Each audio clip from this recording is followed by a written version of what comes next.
Clean water, our goal, our future.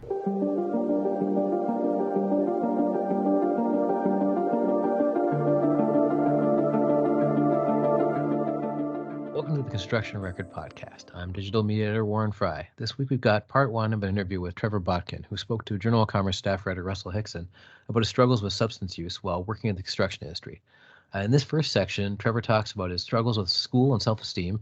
I found acceptance in the construction industry, which he termed an industry that collects people who don't belong elsewhere, and the party atmosphere and tough guy mentality amongst his peers at the time that meant his drug use wasn't shunned but celebrated.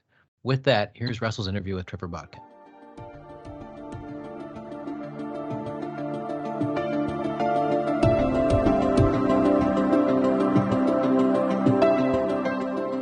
Start by telling me how you got involved in the construction sector and the trades.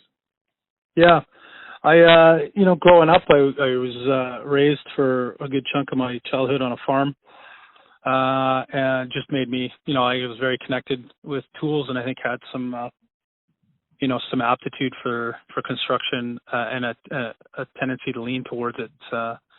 By the time I was looking for full-time work after high school, I did not do super well in high school. Business, office job, and secondary education was not compelling to me. I was not motivated to go into any of those places. I was a bit of a misfit, didn't fit in many places. Part of my story was, is growing up with a sense of not belonging anywhere, really. And I went into construction thinking I'm going to take a year off. My parents were motivated for me applying the motivation for me to go to university. And I wanted a year off, so I went into construction because I knew how to swing a hammer already, and had used the skill set of my dad, and had done we'd renovated a house and renovated another one, built one and renovated one. So it seemed like an easy decision. There's nowhere else that was paying the same. You couldn't go to McDonald's and get that kind of wage. So walking onto a job site, even to this day, it's walking onto a job site is a place so you can walk in and start making a living that you can pay your bills with. So that was super motivating. I got a job, and I bet you I was 3 hours into it, and I thought, this is my people. This is where I belong. It's an industry that collects people that don't belong elsewhere. My experience in the industry is a lot of people have struggled with some of the same beginnings in life or worse than I did. Not a lot of us didn't make a choice between med school and construction, right? It's a place where people that want to work hard can make a great living. There's going to be some suffering along the way, but you're probably not, like I said, you probably didn't choose it over a job that was cleaner and less physical, right? It's an industry that, people, I'm not, without slamming the industry, like I say this as a positive, people that have previous run-ins with the law can find a place to make a living still, especially years ago. People that, had all kinds of different personality defects and stuff like that could find a safe place to make find a place to make a living for themselves and their families. What were some of your early experiences? Because like you said, right out of high school, you kind of found, a great place and you've stuck with it. What were some of your early experiences in construction, working on sites and kind of learning more about building? Yeah. So I, again, growing up, I had a father that was a bit of a jack of all trades, a master of none, and taught me a lot. And, especially a solid work ethic, actually kind of to a fault. And this comes up again later is, there's no problem in life you can't fix by being at work Monday to Friday, right? Like, and so what I found is, as soon as I walked on the job site, is like working hard and being there every day gets you ahead. I mean, there's a direct correlation between, your advancement in the trades and your hard work and showing up Monday to Friday. And there's a lot of guys that don't do that well, and you can kind of breeze past them a little bit. Mm-hmm. So my early experiences, I was very, I was in an environment where I had some hustle. I was a go-getter, and I really wanted to be of service to the people like my journeymen, the people I was working with and working under and learning from. I was a student of carpentry. That's my background. And I took it as that. My father, early in my life, had said, because when I had to approach the idea of not going back to university, my dad said, well, I want you to demonstrate to me that this isn't a job and it's a career. Like, tell me where you're going to be in 5 years and in 10 years. What's the rest of your life look like if you keep doing construction? And I had to go and sit with him and tell him that. So to that end, from the first day I walked onto a job site, I treated it like a career, and people brought me in closer. I had aptitude for the job. My sense of humor seemed to, find room to develop, and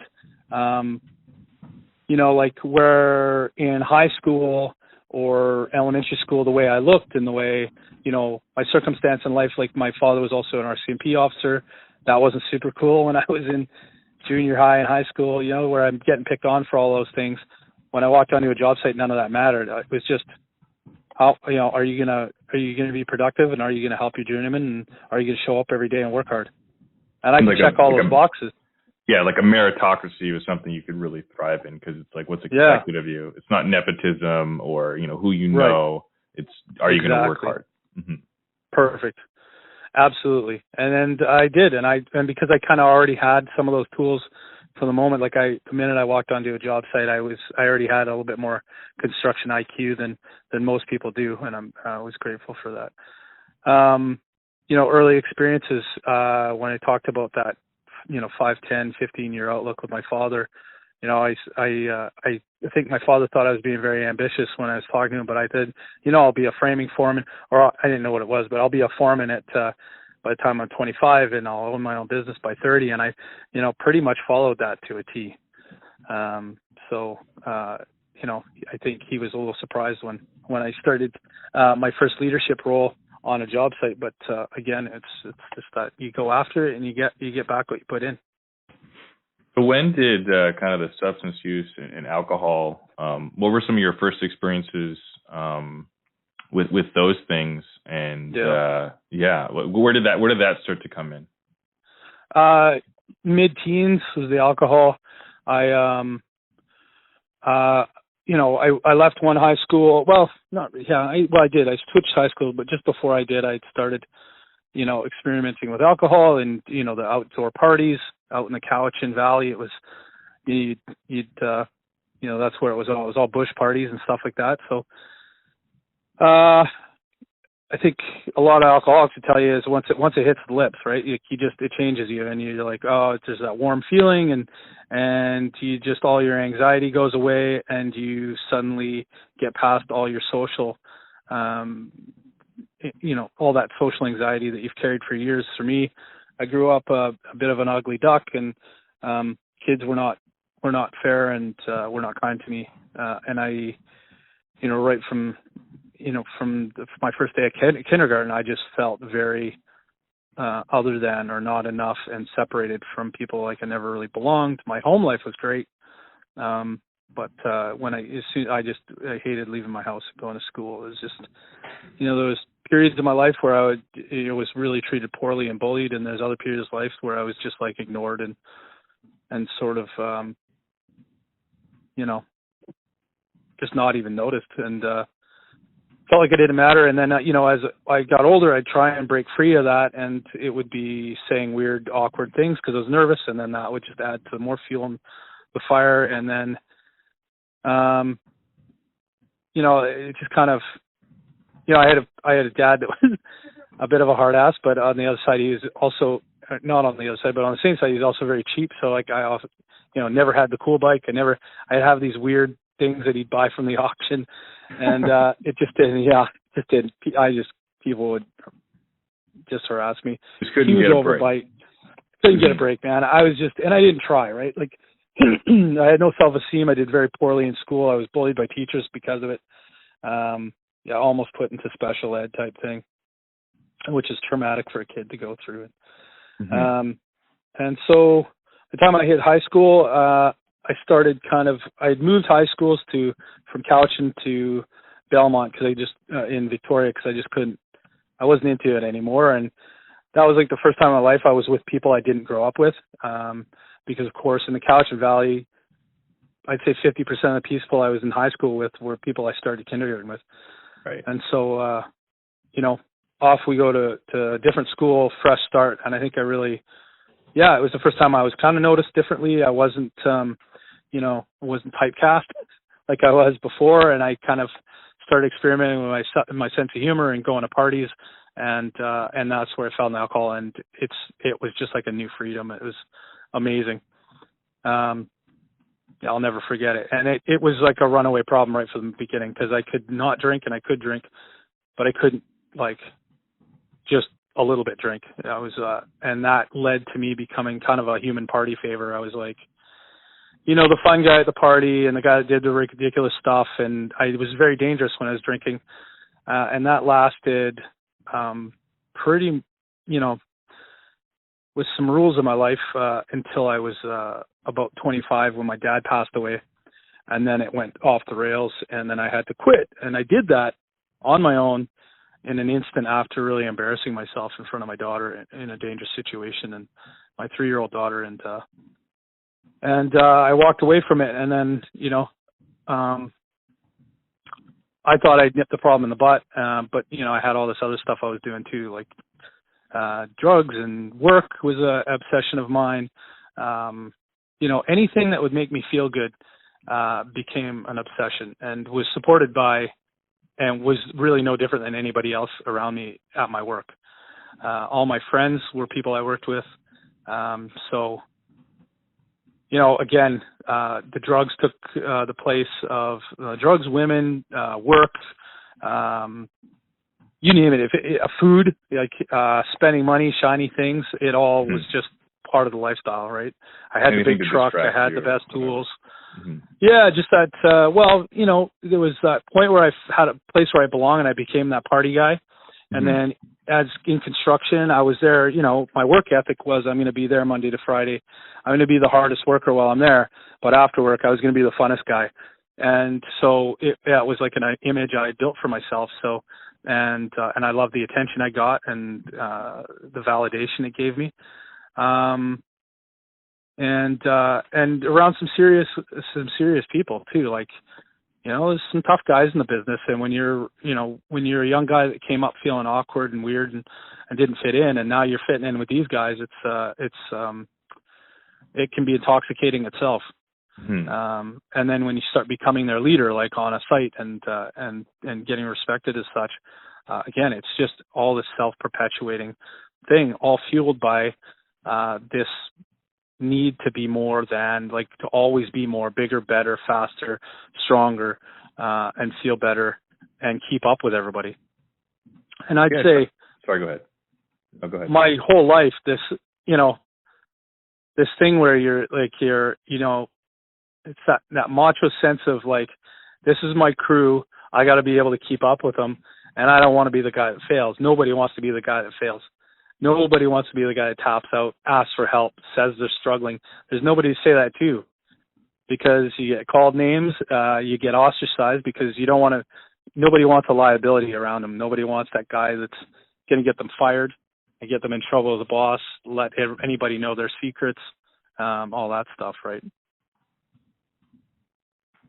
And tell me a little bit about how you managed kind of, working hard and partying hard. I guess, like, did you think to yourself it was okay? Because you're like, look, I go to work, I get done what I need to get done, and then on my time I can party. It's not, interfering, with my ability to have a job or whatever, That's what it was for years. It was, we have this saying, functioning addict, right? High functioning addict, but that's not the way it is at all. I had rules. First it was, when I was younger, there was like no rules. It was just, with the drinking, it started with Friday nights after work, and it turned into Friday nights not coming home to my family. And then it was Tuesday night wing night until 9. And then, Tuesday night till 1 a.m, driving drunk home. But yeah, it didn't matter what condition I showed. I think when I was younger, I have more stamina, right? And endurance. I could show up. And that's one of the things about the construction industry is, I don't think I could have in any one of even my better days of being hungover. I don't think I could have walked into an office building looking that way. So it's this thing where your crew looks out for you. They're like, oh yeah, Mike's feeling a little rough today, and they expect you to work hard. But if the supervisor starts asking any questions, they're gonna cover for you because you're gonna cover for them. So everybody kind of looks out for one another. There's labor shortages. If a guy shows up and he's like, I want to work, are they really going to probe too deep? Right. Yeah. And here's the thing, man. Like when you do a safety orientation, like one of the longest ones I've done is like 2 hours. The part about being drunk or high is about 15 seconds long. It's if you're inebriated on a job site, you're fired. That's it. So when you're out there partying and doing all this and living this way, you don't want to stumble and fall or get caught. I mean, you don't want to get, you don't want your guys to get, think you're going to take them down. So they want to make sure you're doing okay too. But if you, there's just no opportunity for you to say, hey guys, I got a real problem. I need to get help, or to go to my employer and say, hey, I need to get help, because he's going to cut you loose. That's the way. I know the law says if you admit to having a problem, they got to give you help, but they just find a way to get rid of you. They'll lay you off, lack of work, whatever it is. Yeah, and you'll get maybe a reputation for being a guy that, is difficult or is a problem, and who's going to hire that guy? That's right. Well, that's the fear, Depends what market you're in. Calgary was a little different. There's a lot of us, but here in Victoria, certainly. Tell me a bit about... I got to say, I've been on both sides of it. I've been that guy in the hole, struggling and losing my way, and I've had to let go guys like that. I mean, I've taken guys to detox. I've did anything to not let the employer or my employer know that this guy was struggling. Like once I started hitting leadership roles like foreman and superintendent and stuff like that, I'd do anything. Long talks. Say, look, like you're unsafe. I know what's going on. You got to get your shit together. What do we have to do? And I'm not going to tell the boss, but I can't have you unsafe at work. And I had a guy unfortunately in December 2017 pass away after I had to let him go, and that was tough because you feel like a total hypocrite. Tell me about if there was a moment or a series of moments that you realized this is not just having fun. This is not just like regular partying, having a drink, having a laugh with the fellas. That this was something that was dark. So the drinking, when I was 25, that got dark, and I walked away from it. Quit, no problem. And then obviously continued on with other things in it. Like I can say like I was able to manage my addiction. It really, that's a fallacy, but people weren't tuned into it. I was able to keep it under wraps, and it looked a lot like everybody around me. Right? Like that's kind of the thing. It was within my financial means. I could afford it, and I didn't look to be any better or worse shape. And it didn't seem like I was failing at work at all. I was giving more and more opportunities and more responsibilities. In fact, some of that drug use was getting me a seat at the table with the people that would promote you, right? Like a lot of this stuff is very social. And about 10 years ago, my use was getting to the point where I knew it was different. I knew it was different than the people around me, so I quit using with people that I worked with. My drug life and my work life became two very separate things.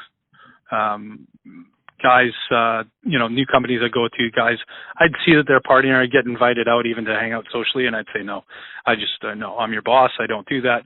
But I'd leave work, and I had a very separate life, so it became very separate, like two-faced, almost like a double life I was leading.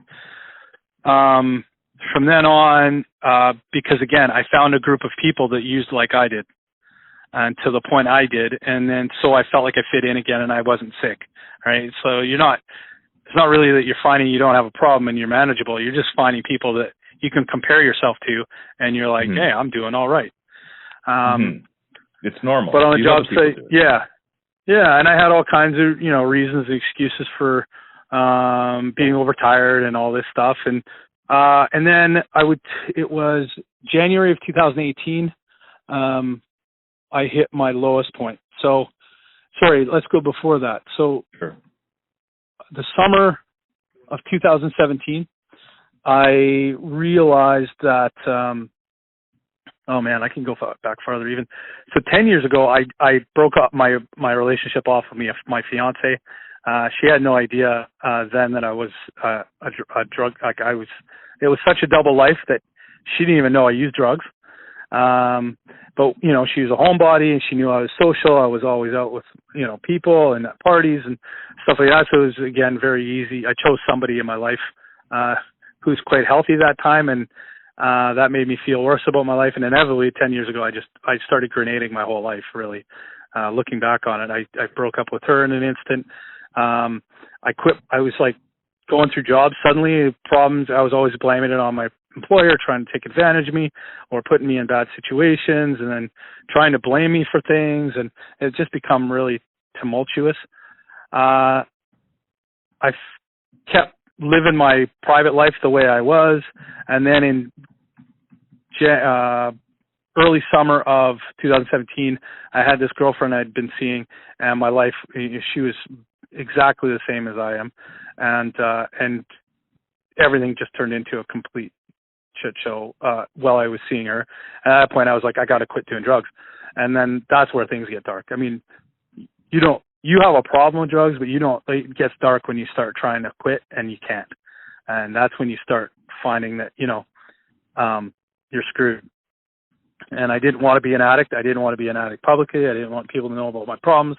I didn't want guys at work to know, because now I'd separated, not only could I have not told anybody, even if they knew that I was using, but these are now crews that don't even think I use drugs or drink. And I'd still not been drinking, actually. I've still not, to this day, had alcohol since I quit when I was 25, which is a really unique part of my story that most people don't get. That's weird. Not weird, but it's fascinating that you compartmentalized, like, well, I'm done drinking, but I'm going to keep doing this. You were able to fend that off. Yeah. I would be participating in my DOC with other people, and they would be congratulating me on how brave and strong I had to be to quit drinking. And I'd be using drugs, saying shit like just bullshit, like, well, yeah, I had a problem with drinking. I couldn't control it. I I did a lot of dumb, stupid, dangerous stuff. And I can still see myself and hear myself saying those things. And I can't even believe it was me. Right. But that's how much this stuff hijacks you. Like it's insane to think of what my life looked like just over 2.5 years ago, and like my thought patterns. So I broke up with the girl and went to summer on my own, trying to quit and failing, trying to quit and failing, trying to quit. And then I was like, okay, Christmas, I'm going to go to my mom's house all of Christmas. I'm going to stay there because my family will be there, and I won't use her on my family. So I did use a little bit, but not near as much. So I felt like, okay, I'm winning this battle. New Year's Eve on 2017, I was supposed to hang out with just me and my mom. I told her I was going out for ice cream, and I went up in a vacant house that my buddy owned for 3 days on a bender by myself. Cocaine, ketamine, and benzodiazepine, and just hating myself, wanting to kill myself. I mean, that was my first bottom. Wow. Yeah, dude. And I'm thinking, like, I can't go on like this. And what am I going to tell my mother? So on the 3rd of January, I came clean to my mom, told her I had a problem with drugs. She was completely blown away. And, we always say, like, people were surprised to learn, but at the same time, they can look back, and now a bunch of behaviors in my past make sense. Mm-hmm. So she, before I told her, she had no idea. But once I did, she was like, "Oh, okay," but heartbroken. We went to a doctor. I called my employer and quit on the spot. I had 3 weeks off. I left him in a really tight spot as a superintendent for him, and I said, "Look, I didn't tell him why. I just said I'm having some mental health issues. I just can't." At that point, I couldn't leave my house. I was so destroyed, just mentally. I was having a breakdown. we went to a doctor. Doctor talked me out of rehab, saying it's probably depression, anxiety is the root cause. If we can get a control on that, then you'll probably be able to leave the drugs alone. Telling an addict they don't have to go to rehab is like, that's the greatest thing an addict can hear. So I was like, perfect. Right. So I went about 30 days clean at that point. Yeah, I went 30 days clean. I remember that. And then I started, because the antidepressants and the anxiety meds were starting to kick in about then.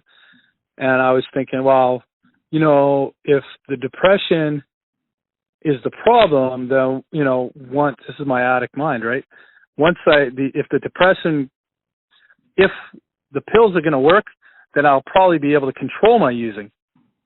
Mm-hmm. And so I started using again about 30 days in, and it went, like, it wasn't, not only was it not manageable, it was like the last time, that New Year's Eve.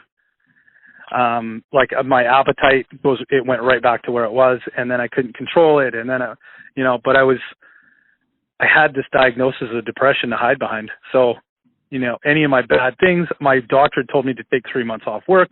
So I wasn't going to work. I was actually living at my mom's house in her basement at this point. So it was just this endless cycle of locking myself in my room, and telling her I was, this is why I have to sleep for 3 days. I got depression. And really hiding behind that. In March of 2018, Hero Work gave me a call because I'd been a volunteer for them in the past, and they needed somebody like me full time, and I took that job thinking I was going to cure all my problems. So, if I work for a charity, I'll be around different people. I'll be motivated to quit. So I took the job as trade manager, and that continued for about a year. We were planning a project for the therapeutic recovery community in the start of 2019. And in March, so it was like a treatment center for men to voluntarily opt into with Alprolase Society. So we're building this. They had 15 men already living there, and I felt like a fraud, man.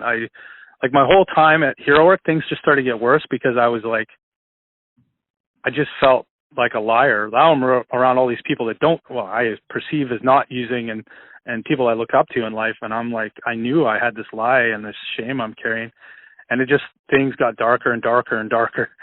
And then in March, I had a week off for a first aid course. I got 2 days into it, and I was incapacitated.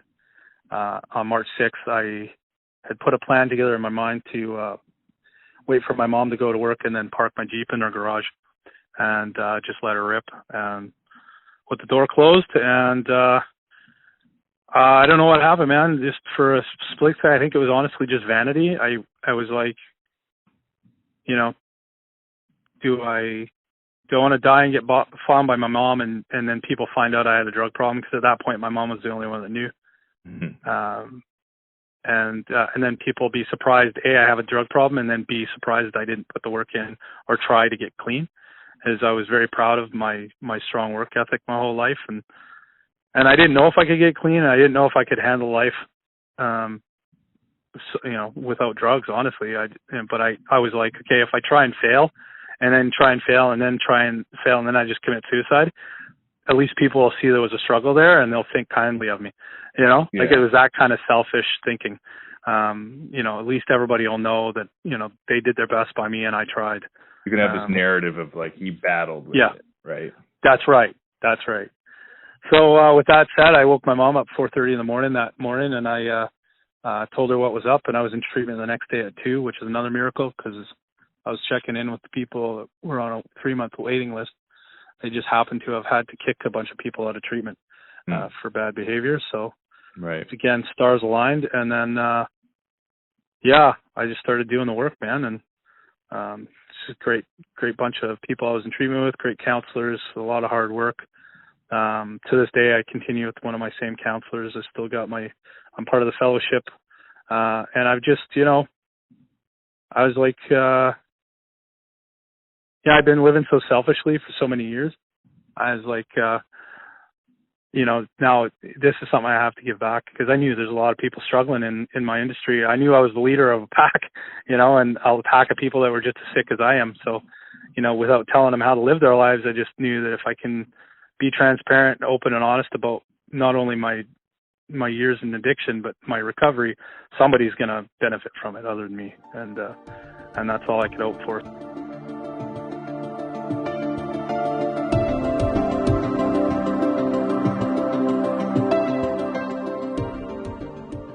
Thanks for listening. This interview is both in recognition of Mental Health Week and part of our ongoing Cracks in the Foundation series.